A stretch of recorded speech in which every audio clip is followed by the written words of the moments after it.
बिस्मिल्लाहिर्रहमानिर्रहीम। अस्सलाम वालेकुम। मैं ज़की अब्बास हूँ। नाज़रीन, आज 28 फरवरी है, जुमे का दिन है। और वह है ना कि जुल्म जब हद से बढ़ता है तो मिट जाता है। जिस तरीके से इसराइल की जानिब से फ़लस्तीन के ऊपर ये लगार की गई और 1 साल 3 महीने तक ये जंग लड़ी गई, तारीख की अरब और यहूदियों के दरमियान सबसे बड़ी जंग थी, जिसमें 1,60,000 जो मुसलमान हैं, जो फ़लस्तीनी हैं, वो जख्मी भी हुए, माजूर भी हुए। और फिर 61,000 से ज्यादा लोग लुकमा अजल बन गए। फिर उसके बाद क्या हुआ कि ये जंगबंदी हुई, डायलॉग हुआ, एक्सचेंज डील हुई, जिसमें जो इजरायली यरगमाली थे उनको वापस लाने के लिए एफर्ट्स की गई, फलस्तीनी कैदियों को रिलीज किया गया। लेकिन जब ये मामलात चल रहे थे और ये जो मुज़ाकराती दौर जो है वो चलने के बाद, दूसरी तरफ जो वेस्ट बैंक था, जिसके ऊपर अभी ये लगार नहीं हुई थी, वहां पर जो फलस्तीनी अथॉरिटी है, महमूद अब्बास का वेस्ट बैंक कहें, वहां पर अभी हमला नहीं हुआ था कि अब बाकायदा तौर पर उसके ऊपर भी स्ट्राइक्स लॉन्च कर दिए गए। इसराइल की जानिब से वहां पर हमले शुरू कर दिए गए। क्यों? क्योंकि जी ये यहूदिया और सामरिया जो है वो इलाके हैं और यहां पर हमारा जो कंट्रोल, हमारा तसल्लुत होना चाहिए। लेकिन यहां पर जो वेस्ट बैंक पर हमला है वो महंगा पड़ गया है और आगे से जो रेजिस्टेंस है वहां पर वो भी उठ खड़ी हुई है। वो जो लोग थे, क्योंकि जब आपके ऊपर बैठे हुक्मरान खामोश तमाशाई बने रहे और किसी तौर पर आपको उस तरह से सपोर्ट, उस तरह से आपको बैक नहीं करें और आपकी उमंगों के मुताबिक फैसले नहीं करें, तो वहां पर फिर रेजिस्टेंस पैदा होती है। और वही हुआ कि वहां से रेजिस्टेंस उठ खड़ी हुई और फिदाई हमले जो है वो शुरू हो गए। जबकि वहां पर जो 10 हलाकतें और मुतादद जख्मी हुए, जो वहां पर फौजी जो हमला करने के लिए गए थे उनको निशाना बनाया गया और वहां से ये फौजी भागने पर मजबूर हुए। कैसे ये ऑपरेशन कैसे लॉन्च हुआ, स्टैबिंग का वाकया पेश आया, किस तरीके से, ये बड़ी अहम स्टोरी है, ये आपके सामने रखना है। और फिर जो इस वक्त इजरायली अखबार है, टाइम्स ऑफ इजराइल, वो ये कंफर्म कर रहा है कि ये जो हमास को कंट्रोल करने का दावा है, ये एक प्लानिंग जो तरतीब दी गई थी कि हम हमास को कंट्रोल कर लेंगे, हमास का खात्मा कर लेंगे, ये हमारी मिस कैलकुलेशन थी। और ये बाकायदा तौर पर इसराइल की जानिब से अब तस्लीम किया जा रहा है कि ये जो फैसला था ये ठीक नहीं था, अपनी गलती मानी जा रही है कि ये हमसे गलत कैलकुलेशन हुई है। ये क्या मामला, तमाम तर डिटेल्स वन बाय वन आपके सामने रखते हैं। अच्छा नाज़रीन, सबसे पहले तो मैं आपको बता दूं, देखिए इस वक्त इसराइल की जानिब से जो 600 मुसलमान फलस्तीनी जो है वो रिहा किए गए, उनमें अब चीजें आहिस्ता आहिस्ता अनवेल हो रही हैं। जो डिटेनी थे, जो अभी रिलीज होके आए, उनमें से एक गजा से रिहाई पाने वाले जो असीर ने, कैदी ने इंकशाफ किया कि वहां पर 35 साल एक फलस्तीनी कैदी था जिसका नाम था मुसब हनिया। उसके जानिब से वहां पर, क्योंकि उसको मार्च 2024 में हमद टाउन पर हमले के दौरान इजरायली फोर्सेस ने कैद किया था और वहां पर उसके ऊपर जब तशद्दुद किया गया, और तशद्दुद ये नहीं था जिस तरह से बहुत से डिटेल्ड व्लॉग मैंने आपके सामने रखे थे कि कैसी रिपोर्ट्स आ रही हैं। वहां पर जो वकील था उसने बताया कि कैसे इनकी इस्मत दरी की जा रही है, उनके साथ जो है वो ज्यादती हो रही है। अब बाकायदा तौर पर इस हवाले से बताया गया कि इस्मत दरी के बाद वो इजरायली हिरासत में ही इंतकाल कर गया और उसने गवाही दी। गवाही के मुताबिक उसके पेट में एक लाठी उस वक्त तक जो है वो चार्ज की गई, उस वक्त तक मारते रहे जब तक कि वो अगले जहान मुंतकिल नहीं हो गया। और शदीद जख्मी होने के बावजूद उसे तिब्बी इलाज से उसे देने से इनकार कर दिया गया। इसराइल ने यह दावा किया, जो कि बाद में झूठा निकला। पता चला कि उसकी मौत जो है वो कैंसर से हुई, लेकिन रिपोर्ट्स बताती हैं कि उसे 5 जनवरी 2025 को शहीद कर दिया गया था। ये अभी जो है वो ये अभी एक जो असीर रिहा हुआ है उसकी जानिब से उसकी वीडियो जो है वो रिकॉर्ड के तौर पर सामने आई। एक टेलीविजन को वो इंटरव्यू दे रहा था जिसने तहलका मचा कर रख दिया। मैंने कहा ये मैं आपके सामने रखता हूं। लेकिन दूसरी जानिब अभी एक मेन जो कल रात को फिदाई हमले जो है वो शुरू हुए, एक रन ओवर और वहां एक रन ओवर के ऊपर यूं कह लें कि स्टैबिंग का वाकया पेश आया, छुरा घोंपने की कार्रवाई जो है उसके नतीजे में एक पुलिस अफसर समेत 2 जो सेटलर्स थे वो हलाक हुए और 10 जो इजरायली आबादकार हैं वो इसका निशाना बने, जिनमें से एक की हालत नाजुक है, 2 की हालत जो है वो इस वक्त बहुत तशवीशनाक बताई जा रही है, जबकि 4 की हालत मामूली और 3 की हालत जो है वो भी उसी तरह से एक बड़ी शदीद गहरे जख्मी दिखाई दे रहे हैं। लेकिन इब्रानी मीडिया के मुताबिक 8 इजरायली फौजी जो हैं वो वहां पे जब हमला हुआ तो उन्होंने भागकर अपनी जान बचाई और 2 को चाकू के वार से जो 2 को चाकू के वार 2 के ऊपर किए गए। अल खदीरा के करीब ये ऑपरेशन जो है वो अंजाम देने वाला 1948 की जो सरजमीन है, इस ऑक्यूपाइड सरजमीन के हवाले से कहा जा रहा है कि ताल्लुक रखने वाला फलस्तीनी है, जिसे मार दिया गया। और फिर इजरायली शिनबेट के मुताबिक जो हमलावर जमील ज़ुवैद इसका नाम है, जिसकी उम्र 53 साल है, और वो जेनिन के इलाके सलातुल हरीसिया गांव से ताल्लुक रखने वाला फलस्तीनी है। और हालिया बरसों में वो इसराइल में बतौर सिक्योरिटी गार्ड रह रहा है, और इसकी शादी उम्मुल फहम में रहने वाली एक इजरायली शहरी से हुई, और इसके बच्चे भी इजरायली शहरी हैं।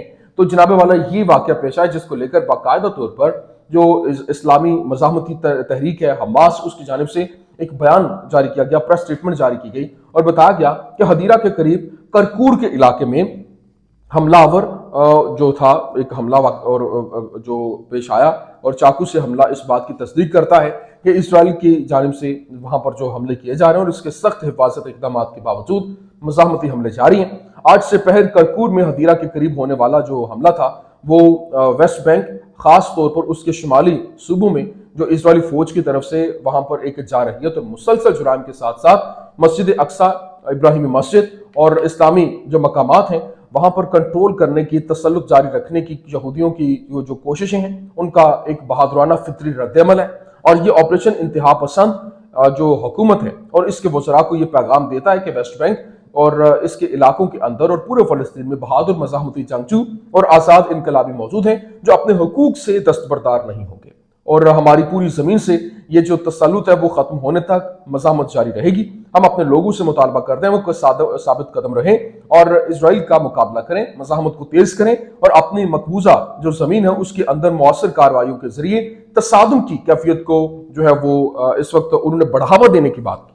लेकिन जो इस वक्त इसके आबादकार हैं, सेटलर्स हैं, उसको आज़ादी और वापसी तक सलामती और इस्तेहकाम से महरूम कर दें। ये जो एक जो हमास है उसने अपने लोगों को वहां पर जो है वो स्टेटमेंट उनके नाम की, और ये बाकायदा तौर पर बताया गया कि कैसे ये सारे का सारा मामला हुआ। लेकिन अभी रात गए जो एक और स्टेटमेंट जारी हुई और बताया गया कि इजरायली फौज के वजीर जंग जो है, जो वॉर मिनिस्टर है, कार्ड्स, इजराइल कार्ड्स के दावे और इल्जामात कि हमास ने जंगबंदी के दौरान फौजों और बस्तियों पर हमला का मंसूबा बनाया, और गुमराह कौन जो है वो बयानात हैं जिनकी हकीकत को लेकर बात की जा रही है कि इसमें हकीकत है या नहीं है। लेकिन अब ये जंगबंदी मुआहदे के तहत अपनी जिम्मेदारियों से बचने के लिए इसराइल की कोशिशों के हिस्से के तौर पर आते हैं, और अब गजा और मिस्र के दरमियान जो सरहदी इलाका है जिसको बफर जोन के तौर पर रखने के हवाले से इनके बयानात जंगबंदी मुआहदे की सरीहन खिलाफ वर्जी हैं, और इसमें खलल डालने और इसे कमजोर करने के बहाने घड़ने की कोशिशें की जा रही हैं। जबकि जंगबंदी मुआहदे के लिए इसकी तमाम तफसीलात और दफात के तहत अपनी मुकम्मल वाबस्तगी का इयादा करते हैं और मुआहदे की दूसरे मरहले से मुतालिक मुज़ाकरात में शामिल होने के लिए अपनी तैयारी का इयादा करते हैं।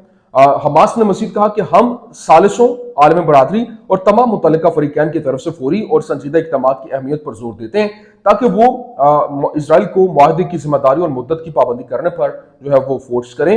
हम नेतन्याहू और इनकी मुजरिमाना हुकूमत को इसमें रुकावट डालने और सबोताज करने से रोकने के लिए भी जो है वो इस वक्त आलमी बरादरी से दरख्वास्त करते हैं और जोर देते हैं कि वो अपना इसमें असर और रसूख इस्तेमाल करें। तो ये जनाबे वाला एक पूरे का पूरा मंजरनामा है जो मैं आपके सामने रखता हूँ। लेकिन दूसरी जानिब इस वक्त जो टाइम्स ऑफ इसराइल है वो क्या रिपोर्ट कर रहा है?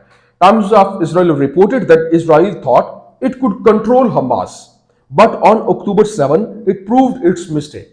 मतलब वो ये समझ रहे थे, उन्होंने ये सोचा कि साथ जो इस वक्त ये जो फलस्तीनी मज़ाहमत है इसका खात्मा जो है वो हो सकता है और इसराइल कर सकता है, जिसको लेकर उन्होंने सारे का सारा कंट्रोल जमाने और मुकम्मल तौर पर प्लानिंग देने को लेकर एक अपनी माइंड मेकिंग कर रखी थी।